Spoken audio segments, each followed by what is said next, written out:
Welcome to शुभमी classes दोस्तों। और देखिए आज का वीडियो आपका आर्मी जीडी के लिए है और ये आपका प्रैक्टिस सेट नंबर 7 है। इससे पहले आपके 6 अपलोड हो चुके हैं और यहाँ पर हम पूरे 50 प्रश्नों का पेपर डिस्कस करेंगे जैसे आपके एग्ज़ाम में क्वेश्चन आते हैं।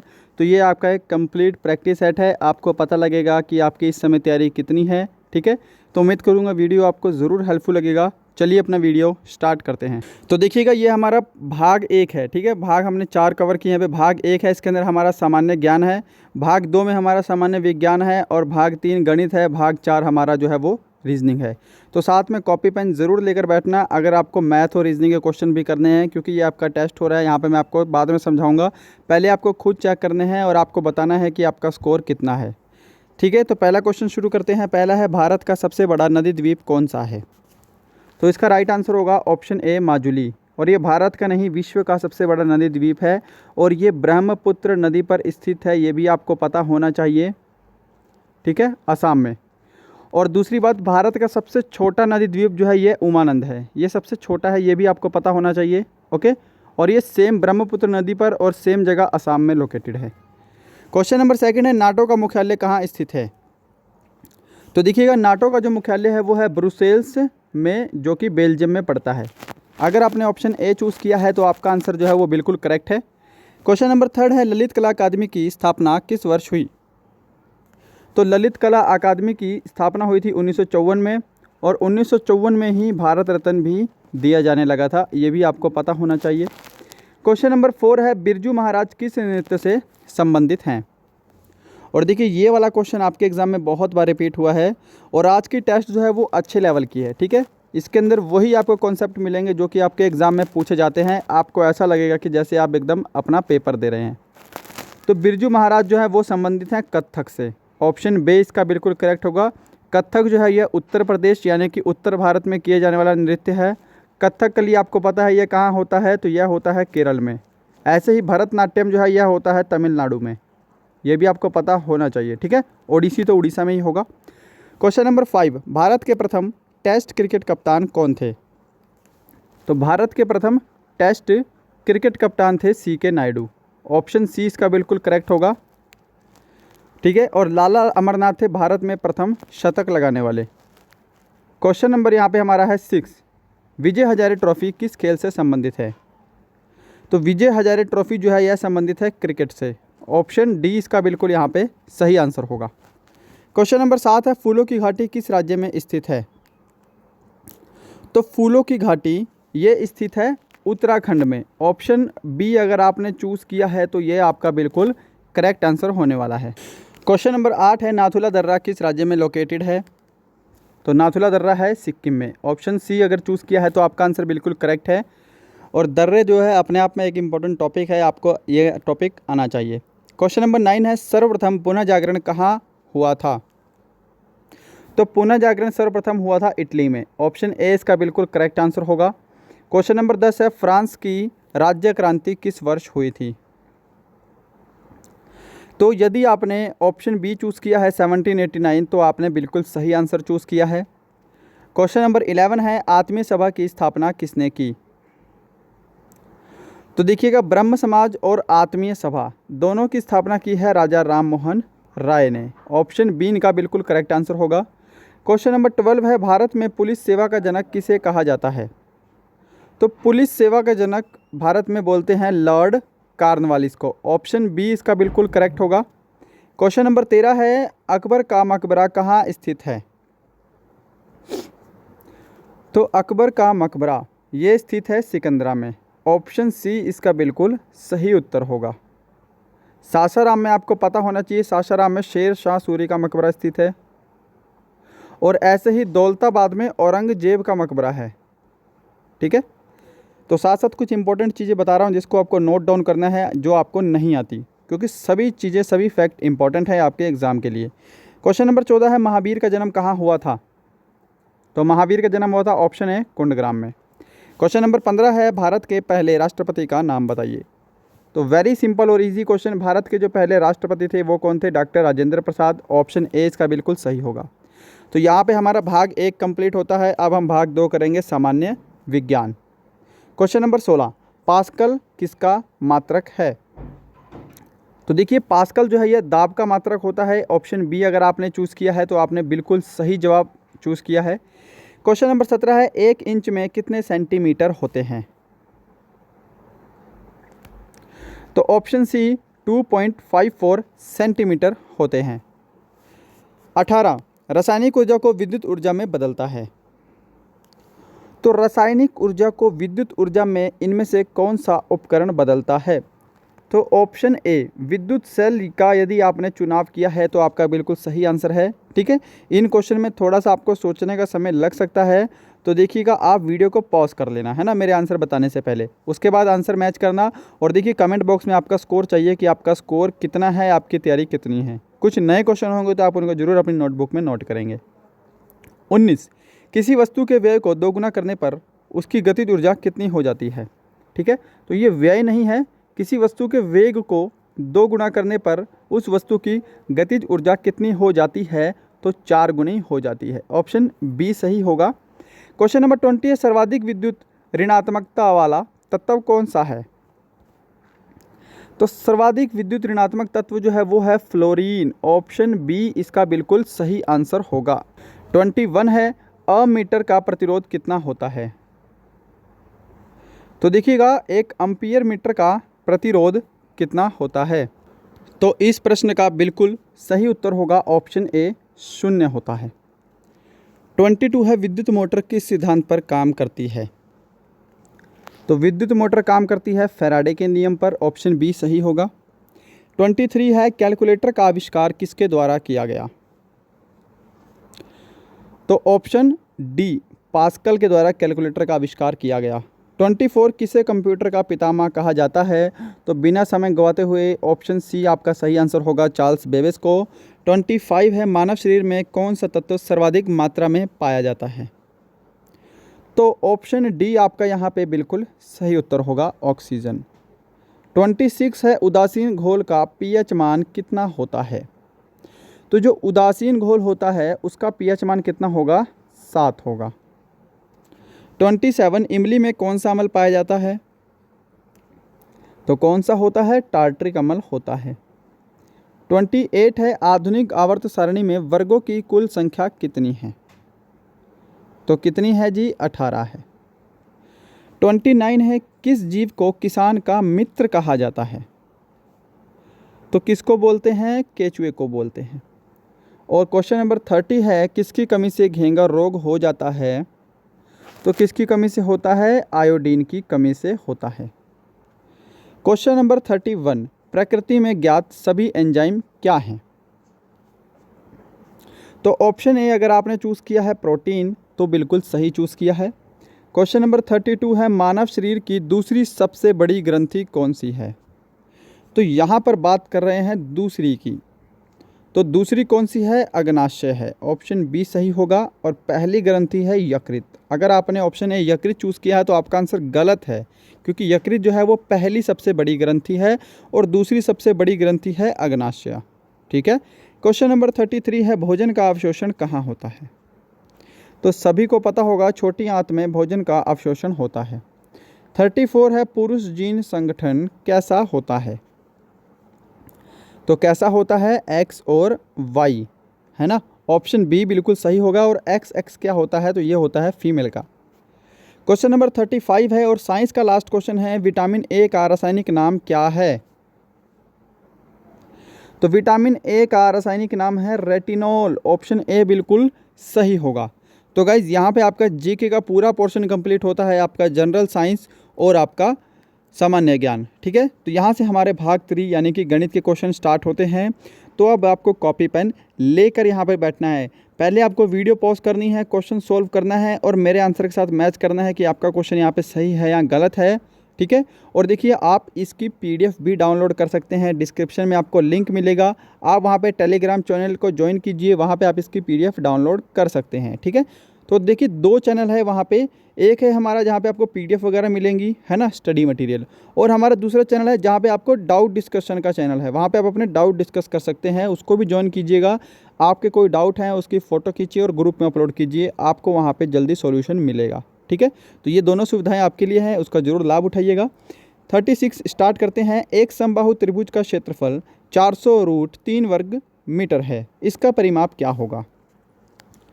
तो देखिएगा, सबसे पहली बात, उम्मीद करूंगा आपने सॉल्व किया होगा तभी आप इसको सॉल्यूशन को देख रहे होंगे, कि जो समबाहु त्रिभुज के क्षेत्रफल का फॉर्मूला आपको पता होना चाहिए, वो होता है √3/4a²। और a हमारी यहाँ पे क्या है, a तो भुजा है जी, है ना। और परिमाप आपको पता होना चाहिए, त्रिभुज है, त्रिभुज की 3 भुजाएं होती हैं, तो सभी भुजाओं का जोड़ क्या होता है, परिमाप होता है। ठीक है, तो अब सॉल्यूशन पे चलते हैं कि √3/4 यानी कि ये क्या हो गया, समबाहु त्रिभुज के क्षेत्रफल का फॉर्मूला हो गया। और इसकी वैल्यू हमको कितनी दे रखी है, 400√3 वर्ग मीटर। ठीक है, तो दोनों आप एक दूसरे के बराबर कर देंगे। अब देखिएगा, √3 से आप क्या करेंगे, इस √3 को कैंसिल कर देंगे और ये 4 इधर जाके 400 में गुणा हो जाएगा, है ना। तो यहाँ पे a² की वैल्यू कितनी आ गई जी, a² की वैल्यू आ गई 1600। ठीक है, तो हमको निकालना है a की वैल्यू पहले। तो यहाँ पर देखिएगा, ये स्क्वायर यहाँ से हटेगा तो यहाँ पे क्या होगा, अंडर रूट हो जाएगा। तो a की वैल्यू कितनी आ गई, 40 आ गई। अब a की वैल्यू यानी कि एक भुजा क्या आ गई, 40 आ गई। समबाहु त्रिभुज है तो सभी भुजाएं समान होंगी। त्रिभुज की 3 भुजाएं होती हैं, तो 40 को आप क्या करेंगे, 3 से गुणा कर देंगे। 4 तिया कितने होते हैं, 12 होते हैं। तो यानी कि 120 जो है वो इस त्रिभुज का परिमाप होगा। अगर आपने ऑप्शन ए का चुनाव किया है तो आपका उत्तर बिल्कुल सही है जनाब। और देखिएगा, आपसे सिर्फ एक लाइक चाहिए, है ना। इस प्रयास को आप एक लाइक तो दे सकते हैं। क्वेश्चन नंबर 37 है, 21 सेंटीमीटर भुजा वाले एक वर्ग के अंदर खींचे जाने वाले बड़े से बड़े वृत्त का क्षेत्रफल क्या होगा। तो देखिएगा, यहाँ पे आपको एक बात समझनी है कि यदि ये कोई क्या है, ये एक वर्ग है। ठीक है, अगर वर्ग के अंदर कोई वृत्त बना है, ठीक है, ये वर्ग के अंदर क्या है, ये एक वृत्त बना हुआ है। अब आपको एक चीज़ पता होनी चाहिए कि वर्ग की सभी भुजाएं क्या होती हैं, बराबर होती हैं, है ना। अगर ये a है तो ये सभी की सभी भुजाएं क्या होंगी, a होंगी। अब देखिएगा, आपको वृत्त के क्षेत्रफल का फॉर्मूला पता होगा, वो क्या होता है, πr² होता है ना। तो r क्या होगी, अब देखिएगा, इसका मतलब सभी भुजाएं बराबर हैं ऊपर से नीचे, तो ये जो पूरा है ये भी बराबर होगा, है ना। ये जो बीच का हमारा सेंटर वाला पॉइंट है ये भी बराबर होगा। मैं आपको समझाना ये चाह रहा हूँ कि ये पूरा क्या है, ये व्यास है। ठीक है, त्रिज्या क्या होती है, व्यास की आधी होती है, यानी कि यहाँ पे आपकी त्रिज्या होगी इतनी बड़ी।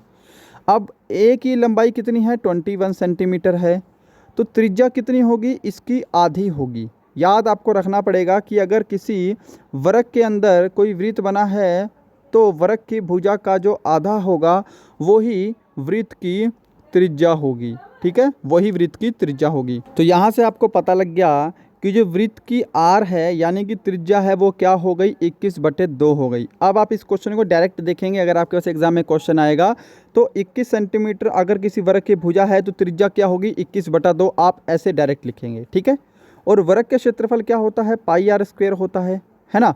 तो यहाँ पे फॉर्मूला पुट कीजिए, पाई की वैल्यू होती है 22/7 और यहाँ पे आप क्या करेंगे, 21/2 और फिर से आप 21/2 कर देंगे अगर आपको 21 का स्क्वायर नहीं पता तो। ठीक है, तो देखिएगा 7 तिया यहाँ से कैंसिल हो गया, 7 तिया 21, कलर चेंज करते हैं थोड़ा सा। ठीक है, और 2 से हमारा क्या आएगा, यहाँ पे आएगा 11 आएगा, है ना। अब 11 तिया कितने होते हैं, 33 होते हैं। सॉरी, आप इसको गुणा कीजिए, क्या होगा यहाँ पे हमारा होगा 3 और यहाँ पे होगा 6। अब 21 तिया हो गए 63, 63 को आपको 11 से गुणा करना आसान हो जाता है ना, यहाँ पे आप ऐसे लिख सकते हैं। तो ये हो जाएगा आपका 693। 693 को आप 2 से भाग कर देंगे और आपका यहाँ से आंसर आ जाएगा, बिल्कुल इजी। तो हम पहले भाग कर लेते हैं, इसको मैं रफ कर देता हूँ, है ना। ये पार्ट तो आपको समझ में आ गया। 693 को मैं क्या करूँगा, 2 से भाग करूँगा, 2 तिया 6, 2 चौके 8, 2 छिक्के 12 और 2 पंजे 10। तो 346.5 आपका सही आंसर होगा ऑप्शन सी वाला, राइट। क्वेश्चन नंबर 38 है, किसी पहिए की त्रिज्या 21 सेंटीमीटर है, 924 मीटर की दूरी तय करने में इसको कितने चक्कर लगेंगे। और ये क्वेश्चन मैं आपको पहले भी करवा चुका हूँ और ये क्वेश्चन आपके एग्ज़ाम में बहुत आते हैं। आपको एक फ़ॉर्मूला याद रखना पड़ेगा, बिल्कुल सिंपल सा। वो फ़ॉर्मूला है क्या कि चक्कर। ठीक है, जो चक्कर होता है वो होता है आपका दूरी बटे परिधि, दूरी बटे परिधि। ठीक है, तो आपको ये फॉर्मूला पता होना चाहिए। अब देखिए आपको क्या निकालने हैं, चक्कर निकालने हैं, है ना, जिसको मैं चाहे लिख देता हूँ। दूरी हमारी कितनी है, 924 मीटर है। अब देखिएगा 924 मीटर तो दूरी है आपकी, बट आपकी त्रिज्या जो है वो सेंटीमीटर में है, तो इस मीटर को भी आपको सेंटीमीटर में बदलना पड़ेगा। सबको आपको एक ही फॉर्म में लेकर चलना है। तो 1 मीटर में 100 सेंटीमीटर होते हैं, तो इसको आप क्या करेंगे, 100 से गुणा कर देंगे, तो ये हो गया आपका सेंटीमीटर में। ठीक है, तो दूरी बटे परिधि होता है। परिधि क्या होता है आपको पता है, परिधि वृत्त की परिधि होती है 2πr। वृत्त की परिधि लेंगे क्योंकि यह एक पहिया है, तो 2 गुणा 22/7 गुणा कितना होगा यहाँ पे 21 होगा। अब ये 7 यहाँ ना रह कर, ये 7 हमारा चला गया ऊपर, है ना, नीचे डबल हो गया, और यहाँ पे हमारा 21 है 2πr। ये आपको इतना सा फॉर्मूला लगाना है। आप इसको फटाफट कैंसिल करते हैं, तो यहाँ पर देखिएगा 7 एकम 7, 7 तिया 21। ओके, अब यहाँ से आप कीजिए 11 दूनी 22, ईजिली सॉल्व होएगा। ठीक है, 11 8 88, 11 चौक 44, और यहाँ पे 2 जीरो ऐसी आ जाएंगी। 2 दूनी कितने होते हैं 4, और 4 को 3 से गुणा करेंगे तो 4 तिया 12, तो नीचे आपका 12 है, और 12 सतह कितना होता है ऊपर 84 होता है। तो यानी कि इसको कैंसिल करने के बाद आपका कितना आएगा, 700 आएगा। तो ऑप्शन ए जो है आपका बिल्कुल यहाँ पे सही आंसर होगा। ठीक है, उम्मीद करूँगा समझ में आया होगा। बढ़ते हैं क्वेश्चन नंबर 39 पे। एक घन का संपूर्ण पृष्ठ क्षेत्रफल 600 वर्ग सेंटीमीटर है, इसके विकर्ण की लंबाई कितनी होगी। तो देखिएगा शुरू के 4 सवाल मैंने एडवांस मैथ के लिए थे, क्योंकि आपके पास एडवांस मैथ भी अब अच्छा आने लगा है। इसके बाद हम अर्थमेटिक भी करेंगे, बिल्कुल आपके पैटर्न के ऊपर ही ये आपका प्रैक्टिस सेट है। तो देखिए घन के संपूर्ण पृष्ठ क्षेत्रफल का फॉर्मूला होता है 6a²। ये a क्या है, ये a भुजा है जी। ठीक है, और घन के विकर्ण का फॉर्मूला होता है √3a। ये दोनों फॉर्मूले आपको पता होने चाहिए, क्योंकि एडवांस मैथ जो है वो फॉर्मूले का ही खेल है सारा। अब देखिए 6a² की वैल्यू आपको दे रखी है कितनी, 600। ठीक है, यहाँ पे क्षेत्रफल है ना। अब देखिएगा 6 से आपका 6 कैंसिल हो गया, तो यहाँ पे आपका 100 आ गया, और ये क्या है, a² की वैल्यू है। तो a की वैल्यू कितनी हो जाएगी, यहाँ से 10 हो जाएगी, है ना। ये स्क्वायर यहाँ से हटेगा और यहाँ पे अंडर रूट हो जाएगा, तो a की वैल्यू आपकी 10 आ गई। अब आपको विकर्ण की लंबाई निकालनी है, यहाँ पे आपको a पुट करना है, तो √3a, a की जगह आप क्या रखेंगे, 10 रखेंगे, तो यहाँ पे क्या आएगा आपका 10√3। ऑप्शन आपका कौन सा सही हो रहा है, ऑप्शन बी वाला राइट है। अच्छा, बढ़ते हैं क्वेश्चन नंबर 40 पे। वह संख्या जिसका 2 गुणा उसके 2/3 से 80 अधिक है, तो आपको वो संख्या निकालनी है। अब वो संख्या मैं मान लेता हूँ x। ठीक है, अब वह संख्या जिसका 2 गुणा, यानी कि x का ही 2 गुणा, तो ये क्या हो गया, x का 2 गुणा 2x हो गया। जिसका 2 गुणा उसके 2/3 से 80 अधिक है, यानी कि उसका 2/3, यानी कि x/3, सॉरी उसके 2/3 से, यहाँ पे मिस्टेक हो गई, 2/3 कितना होगा उसका 2x/3, और इससे कितना अधिक है, 80 अधिक है ना, यानी कि इनके बीच का जो अंतर है वो 80 है। बस आपसे ये बोला है क्वेश्चन में। अब इसको आप सोल्व कीजिए फटाफट। अब 3 आप क्या कीजिए, यहाँ पे गुणा करेंगे, 3 दूनी कितना हो जाएगा आपका 6x - 2x, और ये 3 बाद में इधर चला जाएगा, है ना, तो 8 तिया कितने हो जाएंगे 240। यहाँ पे आपका ये बन गया, राइट है। अब देखिए 6x में से 2x जाएगा, वो कितना होगा आपका 4x होगा, और यहाँ पे कितना होगा 240 होगा। तो 4 से काटेंगे, 4 × 6 = 24, और ये 0 आपकी ऐसे ही आ जाएगी, तो x की वैल्यू कितनी आ गई, 60 आ गई, राइट। ऑप्शन सी जो है आपका बिल्कुल सही उत्तर होगा। बढ़ते हैं नेक्स्ट पे, क्वेश्चन नंबर 41 है। दो संख्याएं 3:4 के अनुपात में हैं तथा उनका लैस है 180 है, उनमें पहली संख्या क्या है। तो दो संख्याएं हैं, कौन कौन से अनुपात में है भाई, तो वो है अनुपात में 3:4 में। आप क्या कीजिए, इनका ही एलसीएम ले लीजिए, क्योंकि आपको संख्याओं का एक्चुअली एलसीएम दे रखा है 180। अगर आप 3 और 4x का एलसीएम लेंगे तो वो कितना होगा, वो होगा आपका 12। ठीक है, इनका एलसीएम 12 आ गया, और यहाँ पे 12 की वैल्यू कितनी दे रखी है, 180 दे रखी है। कैंसिल कीजिए 12, तो यहाँ पे आएगा 12 एकम 12 और 12 पंजे 60, तो यहाँ पे आपकी 1 की वैल्यू कितनी आ गई, 15 आ गई, है ना। उनमें पहली संख्या बोला है, तो पहली संख्या क्या है हमारी 3 है, तो 15 को आपको 3 से गुणा कर देना है, तो 15 तिया कितना हो जाएगा, 45 हो जाएगा। तो ऑप्शन डी जो है आपका बिल्कुल सही आंसर है। बढ़ते हैं नेक्स्ट पे 41। 42 भाई और बहन की आयु का अनुपात 3:4 है, वह इनकी आयु का गुणनफल 48 है, तो बहन की उम्र क्या होगी। तो देखिएगा यहाँ पे क्या बोल रहा है, भाई और बहन की आयु का अनुपात। तो यहाँ पे मैं लिख देता हूँ ब्रदर, यहाँ पे मैंने लिख दिया सिस्टर, ठीक है। इनकी आयु का अनुपात है 3:4, तो इसको मैं 3x और 4x भी लिख सकता हूँ, है ना। यहाँ पे तो कोई प्रॉब्लम नहीं है। अब देखिएगा उनकी आयु का गुणनफल कितना है, 48 है। अगर मैं यहाँ पे रेशियो का गुणनफल करूँ तो कितना होगा, यहाँ पे 12x² होगा।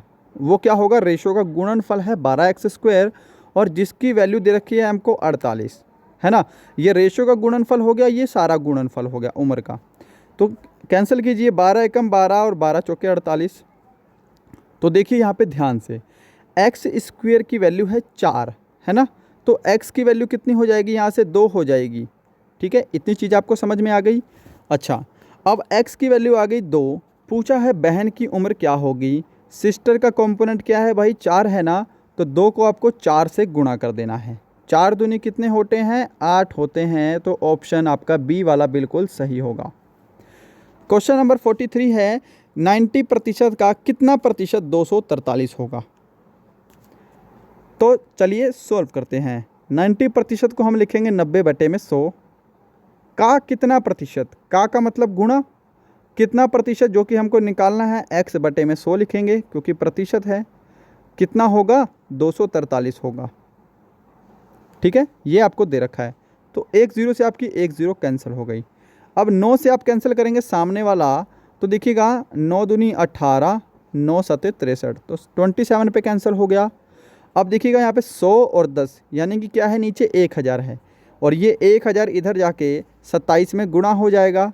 तो x की वैल्यू कितनी आ जाएगी, यहाँ से 27,000 आ जाएगी। तो ऑप्शन ए हमारा इसका बिल्कुल सही उत्तर होगा जी, है ना। 44, 50 संतरे का क्रय मूल्य 40 के विक्रय मूल्य के बराबर है, तो लाभ प्रतिशत क्या होगा। तो देखिए ये क्वेश्चन मैं आपको कई बार करवा चुका हूँ और कई बार आपके एग्जाम में आ भी चुका है। ऐसे क्वेश्चन में आपको क्या करना है कि इनके डायरेक्ट बताऊंगा यहाँ पे, सॉरी फॉर डिस्टर्बेंस। तो ऐसे क्वेश्चन में आप क्या करेंगे, इनके बीच का डिफरेंस लेंगे जो कि कितना होगा, 10 होगा, है ना, जो भी आपको डिफरेंस दे रखा है।